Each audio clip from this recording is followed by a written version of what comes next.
Life across country is badly affected by cold wave in the month of Posh. Several districts in the country are experiencing a cold wave.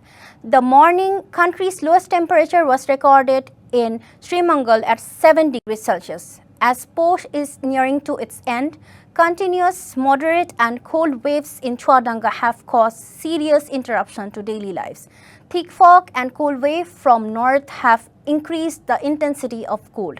From early morning until noon, road communication has disrupted due to heavy fog, and normal life has almost come to standstill.